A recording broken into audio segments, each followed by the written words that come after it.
Say hello to all new Tata Punch.tv 2026 facelift. Welcome back to Turbo Drive.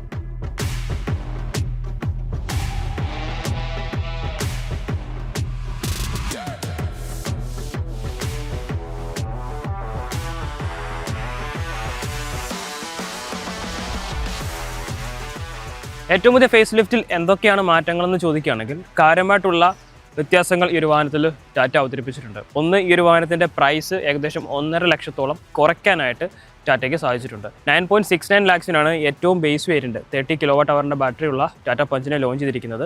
40 kWh ഒരു battery നമുക്ക് ലഭിക്കുന്നുണ്ട്. ആ ഒരു മോഡലിലേക്ക് ഒരു സമയത്ത് 12,39,000 രൂപയാണ് എക്സ് ഷോറൂം വില വരുന്നത്. സോ പ്രീവിയസ് ജനറേഷൻ ടാറ്റ പഞ്ചിനെ കമ്പയർ ചെയ്യുന്ന സമയത്ത് ഏകദേശം 1.5 ലക്ഷത്തോളം വില കുറയ്ക്കാനായിട്ട് ടാറ്റയ്ക്ക് സാധിച്ചിട്ടുണ്ട്. വില കുറഞ്ഞത് മാത്രമല്ല, വാഹനത്തിൻ്റെ റേഞ്ച് കൂടിയിട്ടുണ്ട്, ബാറ്ററി കപ്പാസിറ്റി കൂടിയിട്ടുണ്ട്, ചാർജിങ് ഇൻഫ്രാസ്ട്രക്ചറും ഡെവലപ്പ് ചെയ്തിട്ടുണ്ട്. സോ നമുക്കിപ്പോൾ 2 ബാറ്ററി പാക്കിൽ നമുക്ക് ലഭിക്കുന്നുണ്ട്. 30 kWh ബാറ്ററി പായ്ക്ക് ഏകദേശം 356 കിലോമീറ്ററാണ് ARI സർട്ടിഫൈഡ് റേഞ്ച്. നമുക്ക് റിയൽ വേൾഡിൽ 256 അല്ലെങ്കിൽ ഒരു 280 ഒക്കെ ക്ലെയിം ചെയ്യാൻ പറ്റുന്ന ഒരു ബാറ്ററി പായ്ക്ക് കൊടുത്തിട്ടുണ്ട്.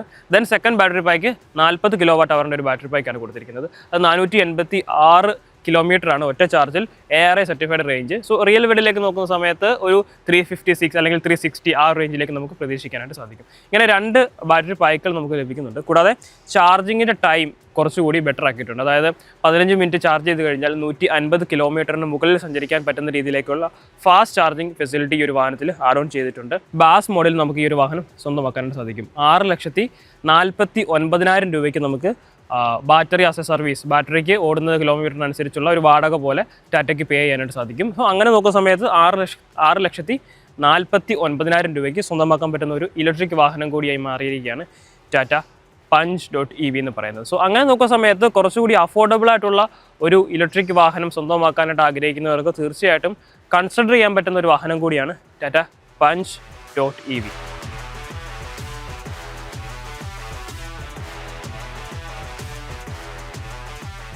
ഡിസൈനിലേക്ക് വരുന്ന സമയത്ത് കാര്യമായിട്ടുള്ള വലിയ വ്യത്യാസങ്ങളൊന്നും തന്നെ കൊണ്ടുവന്നിട്ടില്ല. ചെറിയ മൈന്യൂട്ട് ഡീറ്റെയിൽസ് ആണ് ഈ ഒരു വാഹനത്തിൽ നമുക്ക് കാണാനായിട്ട് സാധിക്കുന്നത്. നമുക്ക് ഇവിടെ ഒരു വലിയ DRL കാണാനായിട്ട് സാധിക്കുന്നുണ്ടായിരുന്നു പ്രീവിയസ് മോഡലിൽ. അത് ഈ ഒരു 2 എൻഡിനെ കണക്ട് ചെയ്യുന്ന വലിയ ഒരു LED DRLs ആയിരുന്നു. എന്നാൽ ഇപ്പോൾ ഈ ഒരു 2026 ഫേസ് ലിഫ്റ്റിലേക്ക് വരുന്ന സമയത്ത് ഈ ഒരു നടുവിലെ ഈ ഒരു യൂണിറ്റ് നമുക്ക് കംപ്ലീറ്റ്ലി ബ്ലാക്ക് ഔട്ട് ചെയ്തിട്ടുണ്ട്. സോ 2 സൈഡിൽ മാത്രമാണ് ആ ഒരു DRL നമുക്ക് കാണാനായിട്ട് സാധിക്കുന്നത്. ഇവിടെയാണ് ചാർജിങ് പോർട്ട് വരുന്നത്. ആൻഡ് ടാറ്റയുടെ വലിയൊരു ലോഗോ കൊടുത്തിട്ടുണ്ട്. ക്യാമറ നമുക്ക് കാണാനായിട്ട് സാധിക്കുന്നുണ്ട്. ആൻഡ് 360 ഡിഗ്രി പാർക്കിംഗ് ക്യാമറയും ഈ ഒരു വാഹനത്തിൽ ലഭിക്കുന്നുണ്ട്. EV ആയതുകൊണ്ട് തന്നെ ഗ്രില്ലിൻ്റെ ഭാഗം കൊടുത്തിട്ടില്ല. ഈ ഒരു ഭാഗം കംപ്ലീറ്റ്ലി ക്ലോസ് ചെയ്തിട്ടുണ്ട്. ആൻഡ് താഴേക്ക് വരുന്ന സമയത്ത് ഒരു എയർ ഇൻടേക്കിൻ്റെ ഒരു യൂണിറ്റ് നമുക്ക് കാണാനായിട്ട് സാധിക്കുന്നുണ്ട്. ആൻഡ് ഇവിടെയും ചെറിയൊരു ഗ്രിൽ എലമെൻറ്റ് കാണാനായിട്ട് സാധിക്കുന്നുണ്ട്. ഒരു ഡിസൈൻ പാറ്റേൺ നമുക്ക് കാണാനായിട്ട് സാധിക്കുന്നുണ്ട്. ആൻഡ് പ്രീവിയസ് ജനറേഷൻ വാഹനങ്ങളിൽ ഒരു ട്രയാങ്കിൾ പാറ്റേൺ ഡിസൈൻ ആയിരുന്നു കൊടുത്തിരുന്നതെങ്കിൽ അത് മാറി ഒരു സ്ട്രെയിറ്റ് ലൈൻ ആയിട്ടുള്ള ഒരു ഡിസൈൻ പാറ്റേൺ മാറിയിട്ടുണ്ട്. LED ഹെഡ്ലാമ്പ് യൂണിറ്റ് നമുക്ക് ലഭിക്കുന്നുണ്ട്. എയർ ഇൻടേക്ക് വരുന്നുണ്ട്. ഫോഗ് ലാമ്പ് യൂണിറ്റും കാണാനായിട്ട് സാധിക്കുന്നുണ്ട്. എന്നാൽ ഈ ഒരു LED എലമെൻറ്റ് അല്ലെങ്കിൽ LED യൂണിറ്റിൻ്റെ ഈ ഒരു ഭാഗം ഒരു ഗ്രേ എലമെൻറ്റിലാണ് കൊടുത്തിരിക്കുന്നത്. പ്രീവിയസ് ജനറേഷൻ മോഡലിൽ അതൊരു കംപ്ലീറ്റ്ലി ബ്ലാക്ക് ഔട്ട് ചെയ്തിട്ടാണ് കൊടുത്തിരുന്നത്. അതായത് ഈ ഒരു ഫ്രണ്ടിലെ ഈ ഒരു പാറ്റേൺ ആണെങ്കിലും ഹെഡ്ലാമ്പ് ആണെങ്കിലും സൈഡിലെ ക്ലാഡിങ്സ് ഒക്കെ ആണെങ്കിലും നമുക്ക് ബ്ലാക്ക് ഔട്ട് ചെയ്തിട്ടുള്ള ഒരു പാറ്റേൺ ആയിരുന്നു. എന്നാൽ അത് ഒരു ഗ്രേയിഷ് എലമെൻറ്റിലേക്ക് മാറ്റിയിട്ടുണ്ട്. ഇതാണ് കാര്യമായിട്ടുള്ള ചെറിയ വ്യത്യാസങ്ങൾ ഏറ്റവും പുതിയ ടാറ്റ Punch.ev 2026 ഫേസ് ലിഫ്റ്റിലേക്ക് വരുന്ന സമയത്ത് ഡിസൈനിൽ കൊണ്ടുവന്നിരിക്കുന്ന മാറ്റങ്ങൾ. സൈഡിലേക്ക് വരുന്ന സമയത്ത് ഇവിടെയും ആ ഒരു ഗ്രേയിഷ് എലമെൻ്റ് ആണ് ക്ലാഡിങ്സിന് കൊടുത്തിരിക്കുന്നത്. ബ്ലാക്ക് ഉള്ള ആ ഒരു തീം പാറ്റേൺ മാറ്റിയിട്ട് ഗ്രേയിഷ് എലമെൻറ്റ്സ് ആണ് കാണാനായിട്ട് സാധിക്കുന്നത്. Tata.ev എന്നുള്ളൊരു ബാഡ്ജിങ് കാണാനായിട്ട് സാധിക്കുന്നുണ്ട്. ഫ്രണ്ടും ബാക്കും ഡിസ്ക് ബ്രേക്കുകൾ പ്രീവിയസ് മോഡലിൽ ലഭിച്ചിരുന്നു എങ്കിൽ ഈ ഒരു വേർഷൻ വന്ന സമയത്ത് ഫ്രണ്ടിൽ മാത്രമേ ഡിസ്ക് ബ്രേക്കുകൾ നമുക്ക് ലഭിക്കുന്നുള്ളൂ. മനോഹരമായിട്ടുള്ള ഒരു ഡുവൽ ടോൺ പെയിൻറ്റ് സ്കീമിലുള്ള അലോയ് വീൽ പാറ്റേൺ കൊടുത്തിട്ടുണ്ട്. ആൻഡ് മിററിൽ നമുക്ക് ഇൻഡിക്കേറ്ററും ക്യാമറയും ലഭിക്കുന്നുണ്ട്. ബ്ലൈൻഡ് സ്പോട്ട് ഡിറ്റക്ഷൻ ക്യാമറയും ഈ ഒരു വാഹനത്തിൽ നമുക്ക് ലഭിക്കുന്നുണ്ട്. അതായത് ലെഫ്റ്റിലേക്കോ റൈറ്റിലേക്കോ നമ്മൾ ഇൻഡിക്കേറ്റർ ഇടുന്ന സമയത്ത് ഇൻസ്ട്രുമെൻറ്റ് ക്ലസ്റ്ററിൽ ഈ ഒരു ക്യാമറ ആക്ട് ചെയ്യും. സോ പുറകിൽ വരുന്ന വാഹനങ്ങളെ നമുക്ക് കുറച്ചുകൂടി കെയർഫുള്ളായിട്ട് നിരീക്ഷിക്കാനായിട്ട് സാധിക്കും. ആൻഡ് നമുക്കിവിടെ ഒരു റൂഫ് റെയിൽ കൊടുത്തിട്ടുണ്ട്. ആൻഡ് ഡ്യുവൽ ടോൺ കളർ തീമാണ് ഈ ഒരു വാഹനത്തിൽ കൊടുത്തിരിക്കുന്നത്. റൂഫിന് ഒരു ബ്ലാക്ക് ഔട്ട് ചെയ്തിട്ടുള്ള ഒരു പാറ്റേൺ നമുക്ക് കാണാനായിട്ട് സാധിക്കും. ആൻഡ് പിൻഭാഗത്തേക്കുള്ള ഡോറിൻ്റെ ആ ഒരു ഓപ്പണിംഗ് ഇവിടെയാണ് കൊടുത്തിരിക്കുന്നത്. സോ ഇതൊക്കെ തന്നെ പ്രീവിയസ് ജനറേഷനിൽ കണ്ടിട്ടുള്ള ആ ഒരു സെയിം മാറ്റങ്ങളൊക്കെ തന്നെയാണ്. കാര്യമായിട്ടുള്ള വലിയ വ്യത്യാസങ്ങൾ ഒന്നും തന്നെ ഏറ്റവും പുതിയ ടാറ്റ Punch.ev കാണാനായിട്ട് സാധിക്കുന്നില്ല. റിയർ പ്രൊഫൈലിൽ കാര്യമായിട്ടുള്ള മാറ്റങ്ങളൊന്നും തന്നെ കൊണ്ടുവന്നിട്ടില്ല. കണക്റ്റഡ് ടെയിൽ ലാംപ്സ് അതുപോലെ തന്നെ കൊടുത്തിട്ടുണ്ട്. ഒരു ബ്ലാക്ക് എലമെൻറ്റിലാണ് ഈ ഒരു പാറ്റേൺ കൊടുത്തിരിക്കുന്നത്. കുറച്ചുകൂടി ഒരു സ്പോർട്ടിനെസ് ആഡ് ഓൺ ചെയ്യാനായിട്ട് ഈ ഒരു ബ്ലാക്ക് എലമെൻറ്റ് ഈ ഒരു ടെയിൽ ലാമ്പിൽ കൊടുത്തിരിക്കുന്നത് സഹായിക്കുന്നുണ്ട്. Punch.ev എന്നുള്ള ഒരു ബാഡ്ജിങ് കൊടുത്തിട്ടുണ്ട്. പാർക്കിംഗ് സെൻസേഴ്സും പാർക്കിംഗ് ക്യാമറയും വരുന്നുണ്ട്. അതിന് റിവേഴ്സ് ലാമ്പ് നമുക്ക് ഇവിടെയാണ് കൊടുത്തിരിക്കുന്നത്. ഫുള്ള് ഗ്രേ എലമെൻറ്റ്സ് ആണ് കൊടുത്തിരിക്കുന്നത്. സൈഡിലും ഫ്രണ്ടിലും എല്ലാം തന്നെ ബ്ലാക്ക് എലമെൻറ്റിന് പകരം ഗ്രേ എലമെൻ്റാണ് നമുക്ക് ഈ ഒരു വാഹനത്തിൽ കാണാനായിട്ട് സാധിക്കുന്നത്. ഷാർക്ക് ഫിൻ ആൻറ്റിനെയും സ്പോയിലറും ഡീഫോക്കൽ ലൈൻസും ഒക്കെ തന്നെ കൊടുത്തിട്ടുണ്ട്. ബൂട്ട് സ്പേസിൽ കാര്യമായിട്ടുള്ള വ്യത്യാസങ്ങൾ ഒന്നും തന്നെ കൊണ്ടുവന്നിട്ടില്ല. സ്പെയർ വീൽ റിമൂവ് ചെയ്തിട്ടുണ്ട്. പങ്ക്ചർ കിറ്റാണ് നമുക്ക് ലഭിക്കുന്നത്. ആൻഡ് ഈ ഒരു സീറ്റ് നമുക്ക് ഫോൾഡ് ചെയ്യാനായിട്ട് സാധിക്കും. അവിടെയും 60-40 സ്പ്ലിറ്റ് റേഷ്യോ ഇല്ലാത്ത സീറ്റാണ്. കംപ്ലീറ്റ്ലി ഫോൾഡ് ചെയ്യാനായിട്ട് സാധിക്കുകയുള്ളൂ. അങ്ങനെ വരുന്ന സമയത്ത് കുറച്ച് കൂടുതൽ ബൂട്ട് സ്പേസ് നമുക്ക് കണ്ടെത്താനായിട്ട് സാധിക്കുന്നുണ്ട്. ആൻഡ് മറ്റൊരു കാര്യം, നമുക്കിവിടെ ഒരു ലാമ്പ് ലഭിക്കുന്നുണ്ട്. അതായത് ഈ ഒരു ലാമ്പ് എന്ന് പറയുന്നത് ഈ ഒരു നമ്പർ പ്ലേറ്റിന് ഇൻഡിക്കേറ്റ് ചെയ്യാനായിട്ട് കൊടുത്തിരിക്കുന്നതാണ്. പക്ഷേ രാത്രി യാത്രകളിലൊക്കെ തന്നെ നമ്മൾ ഈ ഒരു ബൂട്ട് സ്പേസ് ഒന്ന് ഓപ്പൺ ചെയ്യുകയാണെങ്കിൽ ബാക്കിൽ നിന്ന് വരുന്ന വാഹനങ്ങൾക്ക് ഒരു ഇൻഡിക്കേഷൻ കൊടുക്കാനായിട്ട് ഈ ഒരു ലാംപ്സിന് സഹായിക്കുന്നുണ്ട്. അതും നല്ലൊരു നൈസ് ടച്ചാണ്. 3 പേർക്ക് വളരെ കംഫർട്ടബിളി യാത്ര ചെയ്യാൻ പറ്റുന്ന ഒരു സെക്കൻഡ് റോയാണ് ഈ ഒരു വാഹനത്തിൽ കൊടുത്തിരിക്കുന്നത്. 2 പേർക്കുള്ള ഹെഡ് റെസ്റ്റേ കൊടുത്തിട്ടുള്ളൂ എങ്കിൽ പോലും 3 പേർക്ക് വളരെ കംഫർട്ടബിളി ട്രാവൽ ചെയ്യാനായിട്ട് സാധിക്കും. നമുക്കൊരു ആംബ്രസ്റ്റ് വരുന്നുണ്ട്, പക്ഷേ അതിൽ കപ്പ് ഹോൾഡേഴ്സ് ഒന്നും തന്നെ കൊടുത്തിട്ടില്ല. അതുകൂടെ കൊടുക്കാമായിരുന്നു എന്ന് തോന്നി. നല്ല അണ്ടർത്തെ സപ്പോർട്ടും നല്ല ഹെഡ് റൂമും നല്ല ലെഗ് റൂമും നമുക്ക് ലഭിക്കുന്നുണ്ട്. ബൈക്കിലേക്ക് AC വെൻസ് ഉണ്ടായിരുന്നു പ്രീവിയസ് മോഡലിൽ. അത് ഈ ഒരു 2026 ഫേസ് ലിഫ്റ്റ് വന്നപ്പോൾ അത് കട്ട് ചെയ്തിട്ടുണ്ട്. കൂടാതെ ചാർജിങ് പോർട്ടും വരുന്നുണ്ട്. 90 ഡിഗ്രി ഓപ്പൺ ചെയ്യാൻ പറ്റുന്ന ഡോറുകളായതുകൊണ്ട് തന്നെ ഏത് പ്രായത്തിലുള്ള ആൾക്കാർക്കും കയറാനും ഇറങ്ങാനും വളരെയധികം ഈസി ആയിട്ട് ഈ ഒരു വാഹനത്തിൽ സാധിക്കും. അത് ഈ ഒരു വാഹനത്തിൻ്റെ ഒരു പ്ലസ് പോയിൻ്റാണ്.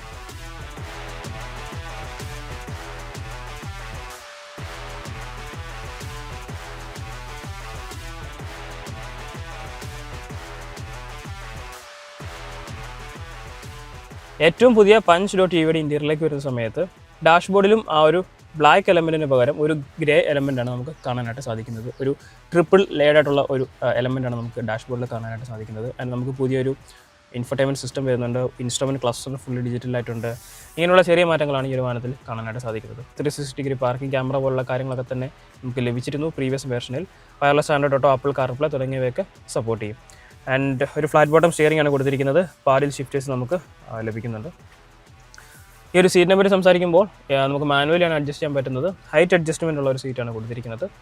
വെൻറ്റിലേറ്റഡ് സീറ്റ്സ് ആണ്, 2 സീറ്റും വെൻറ്റിലേറ്റഡ് സീറ്റ്സ് ആണ് കൊടുത്തിരിക്കുന്നത്. ആൻഡ് നല്ലൊരു കംഫർട്ടബിളി ഒരു ഡ്രൈവിംഗ് പൊസിഷൻ കണ്ടെത്താൻ പറ്റുന്ന ഒരു സീറ്റാണ് ഈ ഒരു വാഹനത്തിൽ കൊടുത്തിട്ടുള്ളത്. ബട്ട് ഈ ഒരു സീറ്റിൻ്റെ കളർ എന്ന് പറയുന്നത് ഒരു ബേജ് കളറാണ്. ഇതൊരു ബ്ലാക്ക് കളർ തീം പാറ്റേൺ ആയിരുന്നെങ്കിൽ പെട്ടെന്ന് ചെളിയാകാതിരിക്കും. സോ ഒരു വാഹനം വാങ്ങിക്കുന്ന ഒരാൾ തീർച്ചയായിട്ടും സീറ്റ് കവേഴ്സ് ഈ ഒരു വാഹനത്തിൽ യൂസ് ചെയ്യണം, അല്ലെങ്കിൽ ഇത് പെട്ടെന്ന് അഴുക്ക് പിടിക്കാനായിട്ടുള്ള സാധ്യതയുണ്ട്.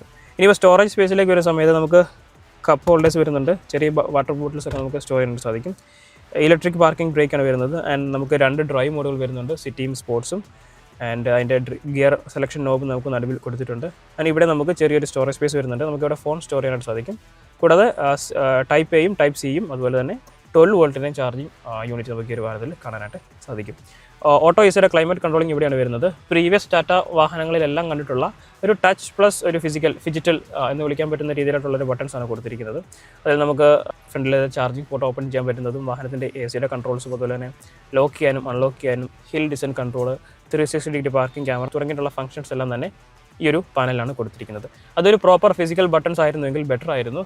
കാര്യം വാഹനം ഓടിക്കുന്ന സമയത്ത് നമ്മുടെ ശ്രദ്ധ മാറാതെ തന്നെ നമുക്കത് കൺട്രോൾ ചെയ്യാനായിട്ട് സാധിക്കും. അതിന് കൂടാതെ നമുക്ക് ചെറിയൊരു സൺറൂഫ് ഈ ഒരു വാഹനത്തിൽ ലഭിക്കുന്നുണ്ട്. സോ ഓവറോൾ ക്യാബിൻ എക്സ്പീരിയൻസ് നോക്കുന്ന സമയത്ത് കുറച്ചുകൂടി ഒരു പ്രീമിയം എലമെൻറ്റ്സ് ആഡ് ഓൺ ചെയ്യാനായിട്ട് ടാറ്റയ്ക്ക് ഏറ്റവും പുതിയ ഫേസ് ലിഫ്റ്റിലൂടെ സാധിച്ചിട്ടുണ്ട്.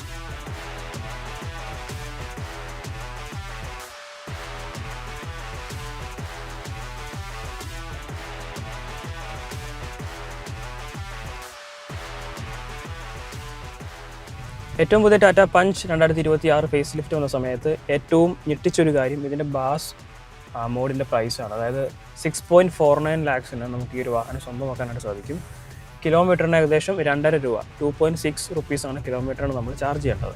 So battery as A service എന്നുള്ള രീതിയിൽ MG ആണ് ആ ഒരു സ്കീം ആദ്യമായിട്ട് അവതരിപ്പിച്ചത്. ഇപ്പോൾ മാരുതി സുസുക്കി വിറ്റാരയ്ക്ക് നമുക്ക് ലഭിക്കുന്നുണ്ട്. അതിനുശേഷം ലോഞ്ച് ചെയ്തിരിക്കുന്ന ഏറ്റവും പുതിയ ടാറ്റ പഞ്ച്.EVയിൽ നമുക്ക് ലഭിക്കുന്നുണ്ട്.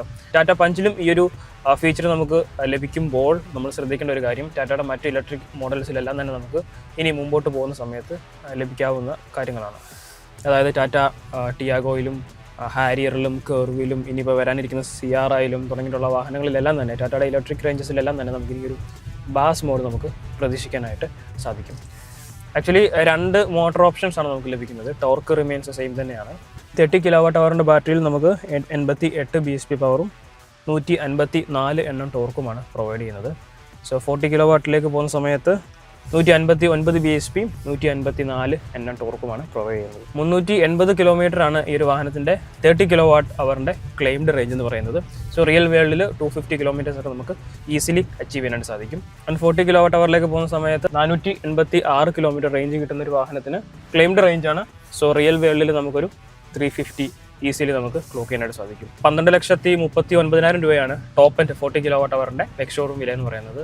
സോ ആ ഒരു പ്രൈസ് റേഞ്ചിൽ 350 km റേഞ്ച് കിട്ടുക എന്ന് പറയുന്നത് എസ്പെഷ്യലി ഇത്ര ഒരു മൈക്രോ SUV സെഗ്മെന്റിലേക്ക് വരുന്ന സമയത്ത് നമുക്ക് കുറച്ച് അഫോർഡബിൾ ആയിട്ട് കിട്ടുന്ന ഒരു EV ആണ് ടാറ്റ പഞ്ച്.EV എന്ന് പറയുന്നത്. സോ ഞാനിപ്പോൾ ഓടിച്ചുകൊണ്ടിരിക്കുന്ന വാഹനം 40 kWh ബാറ്ററി പാക്കുള്ള വാഹനമാണ്.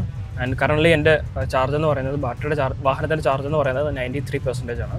ആൻഡ് ഇപ്പോൾ എനിക്ക് ഇൻസ്ട്രുമെൻറ്റ് ക്ലസ്റ്ററിൽ കാണിക്കുന്ന റേഞ്ച് എന്ന് പറയുന്നത് 308 km ആണ്. സോ ഞാൻ എടുത്ത സമയത്ത് 99% ഉണ്ടായിരുന്നു. സോ 340 350 ആ റേഞ്ചിൽ എനിക്ക് റേഞ്ച് കാണിച്ചിരുന്നു. ആൻഡ് നമുക്ക് 2 ഡ്രൈവ് മോഡുകൾ വരുന്നുണ്ട്. എക്കോയിൽ ഇട്ടപ്പോഴാണ് ഈ ഒരു 308 എന്നുള്ള റേഞ്ച് നമുക്ക് കാണിക്കുന്നത്. സോ നമ്മളിപ്പോൾ സ്പോർട്സ് മോഡിലേക്ക് മാറുകയാണ്. നേരെ 284 ഡ്രോപ്പ് ചെയ്തിട്ടുണ്ട്. സോ ഏകദേശം ഒരു 35 അല്ലെങ്കിൽ 40 km റേഞ്ചിൻ്റെ വ്യത്യാസം നമുക്ക് മോഡ് മാറ്റുന്ന സമയത്ത് നമുക്ക് വരുന്നുണ്ട്. സോ കുറച്ചുകൂടി എക്കോണമിക്കലായിട്ട് പോകണമെങ്കിൽ എക്കോ മോഡ് തന്നെയായിരിക്കും ഏറ്റവും പ്രിഫറബിൾ ആയിട്ടുള്ള ഒരു മോഡ് എന്ന് പറയുന്നത്. കുറച്ചുകൂടി കംഫർട്ടബിൾ ആയിട്ടുള്ള ഒരു റൈഡ് ഈ ഒരു വാഹനം ഓഫർ ചെയ്യുന്നുണ്ട്. നമുക്കൊരു വളരെ ലൈറ്റ് ആയിട്ടുള്ള ഒരു സ്റ്റിയറിംഗ് വീലാണ് കൊടുത്തിരിക്കുന്നത്. ഈവൻ നമുക്ക് 1 ഫിംഗർ ഉപയോഗിച്ചുകൊണ്ട് കൺട്രോൾ ചെയ്യാനായിട്ട് സാധിക്കും. അങ്ങനെ ചെയ്യരുത് വാഹനം ഓടിക്കുന്ന സമയത്ത്. ബട്ട് ഈ ഒരു വാഹനത്തിൻ്റെ സ്റ്റിയറിങ്ങിൻ്റെ അത്ര ലൈറ്റ്നെസ് കാണിക്കാൻ വേണ്ടിയിട്ടാണ് അങ്ങനെ ഒരു കമ്പാരിസൺ ചെയ്തത്. സോ വളരെയധികം ലൈറ്റായിട്ട് കൺട്രോൾ ചെയ്യാൻ പറ്റുന്ന വളരെയധികം ലൈറ്റായിട്ടുള്ള ഒരു സ്റ്റിയറിംഗ് ആണ് ഈ ഒരു വാഹനത്തിൽ കൊടുത്തിരിക്കുന്നത്. പ്രീവിയസ് വേർഷനിൽ നമുക്ക് ഫ്രണ്ടും ബാക്കും ഡിസ്ക് ബ്രേക്കുകൾ ലഭിച്ചിരുന്നു. ആ സമയത്ത് കുറച്ചുകൂടി ബെറ്റർ ആയിട്ടുള്ള ഒരു ബ്രേക്കിംഗ് എഫിഷ്യൻസി വാഹനം കാഴ്ചവെച്ചിരുന്നു. എന്നാൽ ടാറ്റ ഇപ്പോൾ ക്ലെയിം ചെയ്യുന്നത് ബൈക്കിലെ ഡിസ്ക് കളഞ്ഞപ്പോൾ ബ്രേക്കിംഗ് എഫിഷ്യൻസി ഇംപ്രൂവ് ചെയ്തിട്ടുണ്ട് എന്നുള്ളതാണ്. എന്നാൽ ഫ്രണ്ടും ബാക്കും ഡിസ്ക് ഉണ്ടായിരുന്ന സമയത്തുള്ള ആ ഒരു ബ്രേക്കിംഗ് എഫിഷ്യൻസി തന്നെയാണ് കുറച്ചുകൂടി ബെറ്റർ ആയിട്ട് എനിക്ക് തോന്നിയത്. നമുക്ക് ഗിയർ സെലക്ഷൻ നോബ് വരുന്നത് ഒരു ക്രിസ്റ്റൽ എലമെൻറ്റിലുള്ള ഒരു ഡിസൈനാണ് കൊടുത്തിരിക്കുന്നത്. നമ്മൾ ടാറ്റയുടെ നെക്സോൺ EV മാക്സിലാണ് ഫസ്റ്റ് ടൈം നമ്മൾ ഈ ഒരു രീതി കണ്ടത്. അത് ഏകദേശം ഒരു 2-3 വർഷത്തിന് പുറകിലാണ്. സോ ആ ഒരു സമയത്ത് കുറച്ചുകൂടി ലാഗ് ആയിരുന്നു. ഗിയർ നമ്മൾ സെലക്ട് ചെയ്യുന്ന സമയത്ത് വാഹനം കുറച്ച് കൺഫ്യൂസ്ഡ് ആവുന്ന ഒരു നേച്ചർ ഉണ്ടായിരുന്നു. എന്നാൽ അതൊക്കെ ഒന്ന് റീട്യൂൺ ചെയ്തിട്ടുണ്ട്, ഫൈൻ ട്യൂൺ ചെയ്തിട്ടുണ്ട്. സോ ഇപ്പോൾ നമ്മൾ കറക്റ്റായിട്ട് വാഹനം റെസ്പോണ്ട് ചെയ്യുന്നുണ്ട്. എത്ര നാളിത് പോകുന്നറിയില്ല. നല്ല ബഗ്ഗും കാര്യങ്ങളൊക്കെ ടാറ്റ ഇലക്ട്രിക് വാഹനങ്ങളെല്ലാം നമ്മൾ കണ്ടിട്ടുണ്ട്. സോ ടാറ്റയുടെ വാഹനങ്ങൾ കുറച്ചുകൂടി ബെറ്ററായി റേഞ്ച് കൂട്ടി അല്ലെങ്കിൽ ഫീച്ചേഴ്സ് റിച്ച് ആയിട്ടൊക്കെ ടാറ്റ കൊണ്ടുവരുമ്പോഴും സർവീസ് മാത്രമാണ് എല്ലാവരും പറയുന്ന ഒരു കൺസേൺ. ആ ഒരു സർവീസും കൂടി ബെറ്റർ ആക്കുമെങ്കിൽ ഈ ഒരു ഇലക്ട്രിക് സെഗ്മെൻറ്റ് അല്ലെങ്കിൽ പാസഞ്ചർ സെഗ്മെൻറ്റിലൊക്കെ ടാറ്റാനെ ബീറ്റ് ചെയ്യാൻ വേറെ മാനുഫാക്ചേഴ്സ് ഇല്ല എന്നുള്ളതാണ് സത്യമായിട്ടുള്ള ഒരു കാര്യം. എന്നാൽ ടാറ്റ ഇപ്പോൾ ക്ലെയിം ചെയ്യുന്നത് ടാറ്റയുടെ വാഹനങ്ങൾ, ടാറ്റയുടെ മാത്രമല്ല മറ്റ് ബ്രാൻഡിൻ്റെ എല്ലാ ഇലക്ട്രിക് വാഹനങ്ങളെല്ലാം തന്നെ ഫസ്റ്റ് കാറായിട്ട് നമുക്ക് ഓൺ ചെയ്യാൻ പറ്റുന്ന ഒരു രീതിയിലേക്ക് മാറ്റിയിട്ടുണ്ട്. സോ അതിന് വേണ്ടിയിട്ടുള്ള ചാർജിങ് ഇൻഫ്രാസ്ട്രക്ചറും ബാറ്ററിയുടെ ഡെവലപ്മെൻറ്റും തുടങ്ങിയിട്ടുള്ള കാര്യങ്ങളെല്ലാം തന്നെ നമുക്ക് ഈ ഒരു വാഹനത്തിൽ കാണാനായിട്ട് സാധിക്കുന്നുണ്ട്. ഈവൻ വാഹനത്തിൻ്റെ വില കുറച്ചു എന്നുള്ളതാണ് എടുത്തു പറയേണ്ട ഒരു കാര്യം. 1.5 ലക്ഷം രൂപയ്ക്ക് അടുത്ത് വാഹനത്തിന് വില കുറച്ചിട്ടുണ്ട്. വില കുറയ്ക്കാനായിട്ടുള്ള കാരണം ബാറ്ററിയുടെ കോസ്റ്റ് കുറഞ്ഞു, ഈ ഒരു ബാറ്ററി മാനേജ്മെൻറ്റ് സിസ്റ്റം എല്ലാം കൂടെ ഒരു സിംഗിൾ യൂണിറ്റ് ആയിട്ട് മാറി, ഇങ്ങനെയുള്ള പല കാര്യങ്ങളാണ് ടാറ്റ ക്ലെയിം ചെയ്യുന്നത്. പ്രീവിയസ് ഓണേഴ്സിനെ സംബന്ധിച്ച് നോക്കുന്ന സമയത്ത് അവർക്കൊരു ചെറിയ വിഷമം തോന്നുന്ന ഒരു മൊമെൻ്റ് ആണെങ്കിൽ പോലും പുതിയ ബയേഴ്സിന് കുറച്ചുകൂടി അഫോർഡബിൾ ആയിട്ട് സ്വന്തമാക്കാൻ പറ്റുന്ന ഒരു വാഹനമായിട്ട് മാറിയിരിക്കുകയാണ് ഏറ്റവും പുതിയ ടാറ്റ പഞ്ച്.EV എന്നുള്ളത്. സോ ഈ ഒരു പ്രൈസിൽ ഒരു ഇലക്ട്രിക് വാഹനം നോക്കുന്നുണ്ടെങ്കിൽ, ഈ ഒരു സെഗ്മെൻറ്റിൽ ഇലക്ട്രിക് വാഹനം നോക്കുന്നുണ്ടെങ്കിൽ ടാറ്റ പഞ്ച്.EVയിലേക്ക് നിങ്ങൾ പോകുമോ എന്നുള്ളത് കമൻറ്റ് ഡൗൺ ചെയ്യുക. പോകുമെങ്കിൽ ഏത് ബാറ്ററി പാക്ക് 30 kWh ആണോ 40 kWh ആണോ എടുക്കുന്നത് എന്നുള്ളതും കമൻറ്റ് ഡൗൺ ചെയ്യുക. ഒരു ഫസ്റ്റ് വാഹനം വാങ്ങാൻ പോകുന്ന ഒരു വ്യക്തി ഇലക്ട്രിക് വാഹനങ്ങളിലേക്ക് പോകുമോ എന്നുള്ളതും കമൻറ്റ് ഡൗൺ ചെയ്യുക. മറ്റൊരു ദിവസം മറ്റൊരു വാഹനമായിട്ട് കാണാം. Thanks for watching.